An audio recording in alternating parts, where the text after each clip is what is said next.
Anong purpose niyan, Gar? Bakit ginaganyan yung poste? Para pa nag-finish. Nag-finishing ng poste, hindi malaglag yung halo. Ah, Yung ano dito, yung pag-finish. yung pag-finish. Para kapit. Ah, ganyan pala yung purpose niyan, guys. Isang poste dito. So, mayroon na tayong ilang poste, dalawang poste dito sa likod. Isang poste dito at doon sa gitna. Yan po yung update. Ano na tayo ngayon? Day 14. Yan, day 14 po ng ating munting bahay. No, grabe, 2 weeks na. 2 weeks na tong ating bahay, guys. Okay, ayan na po yung mga malaki na din ang mga improvement, yung pagbabago ng bahay. As in, bahay na talaga siya. Bubong na lang ang kulang. Ayan doon na side sila Agari. Doon na sa may CR na area.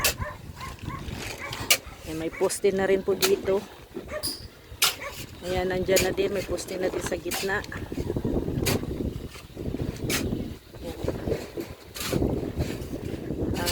Kunting ano na lang po, matatapos na rin ang asintada. Ayan, bilang na lang sa araw. Ay! Ayan na, ginagawa na ni Gary yung bintana. 3 bintana dito ay 3 span. Ayan, guys.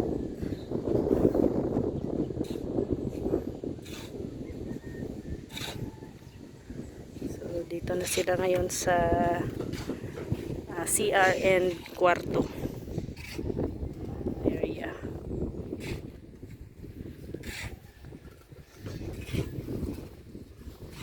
Medyo malaki pang space ng ating bahay. Nandito yung umuhon. Malaki pa dito sa aking tinatayuan. Doon. Malaki pang space.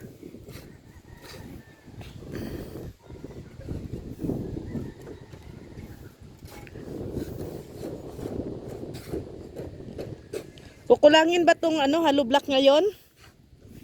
Kukulangin to ngayon? Oo. Kulangin Ito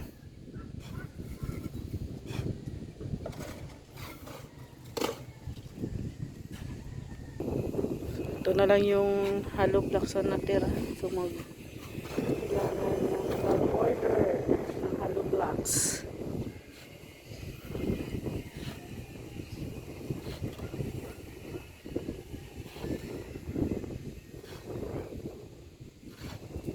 Matapos yung kanilang pag-asintada. Kasyang 100? Kasyang 100? Pwede na. Magpa-order tayo ng 100 na hollow blocks habang may oras pa.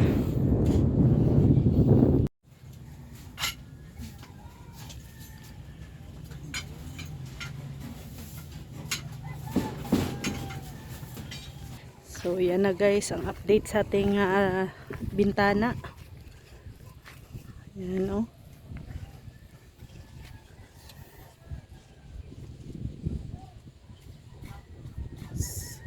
Yan. Yan yung sa CR din natin. Medyo taas na. So, ano ang dyan, Gar? Ang gagawing gutter? Dyan. Simento o ano tawag nun? Ano mas maganda? I-concrete na. Ang dito lang ang gutter. Dito lang na side. Oh. Diyan concrete.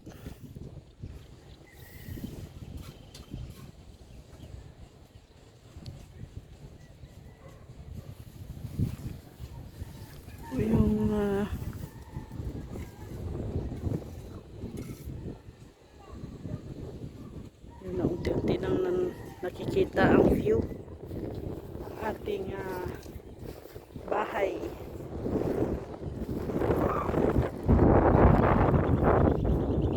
Guys, dito na sila na area guys, kasi dito konti na lang, dito na lang yan sa gitna.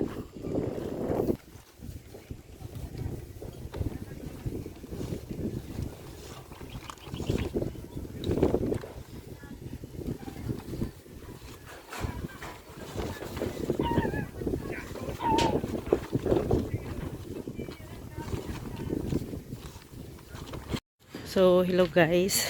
Update natin ang ating mga trabahador. Oras po ay alas 2:30. Yan o. Kita na yung tana.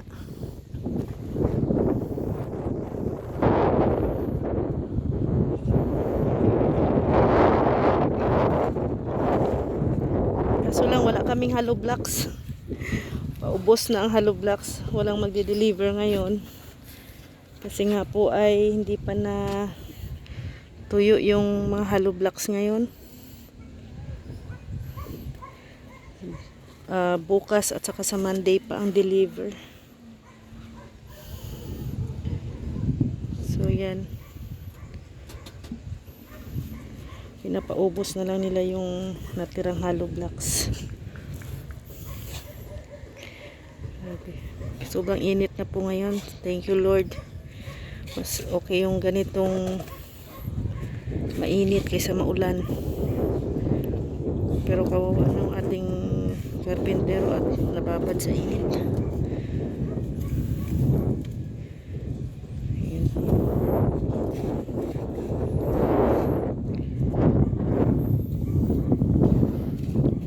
Yung ating bintana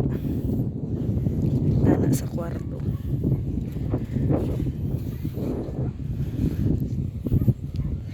Kunting imbot na lang guys, matatapos na itong pag-asintada nila. Ang next naman ay yung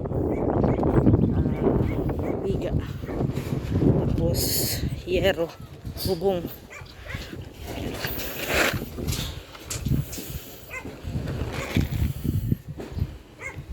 Dito taas na.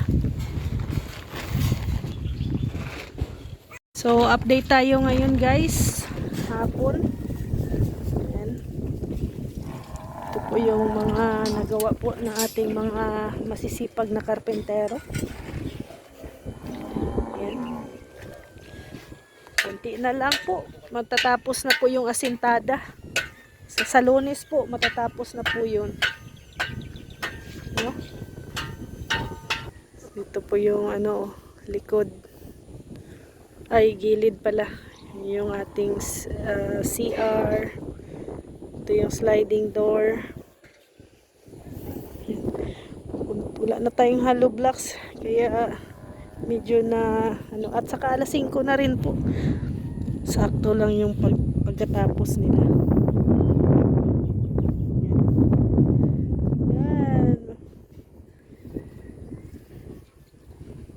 Ganda na tingnan guys, bahay na talaga tingnan to.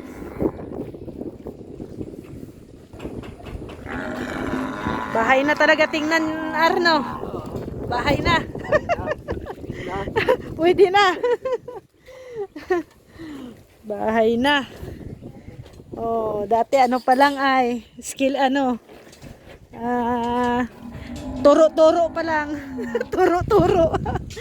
Ayan na bahay na talaga oh. Laki na.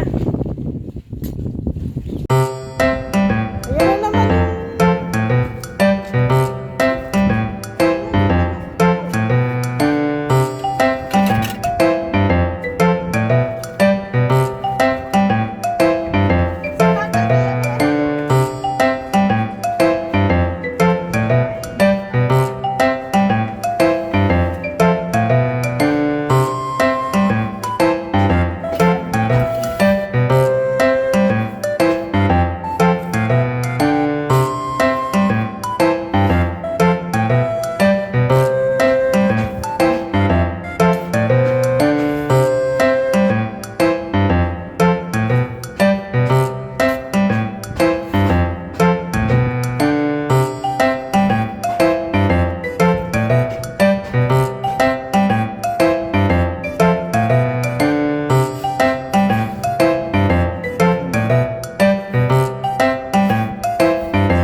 ginawa natin pagpa-flat dito sa ating sala.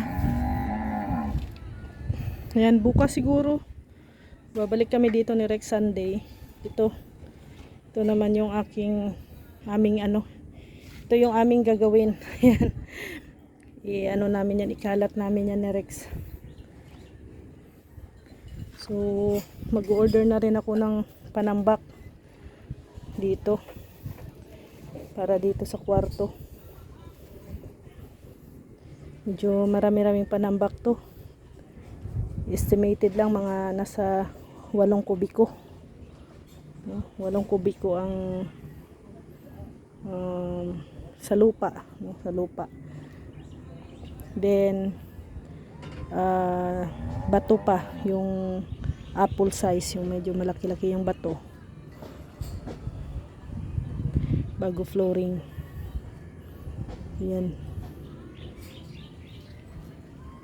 So ano naman, lupa naman ang next na orderin namin.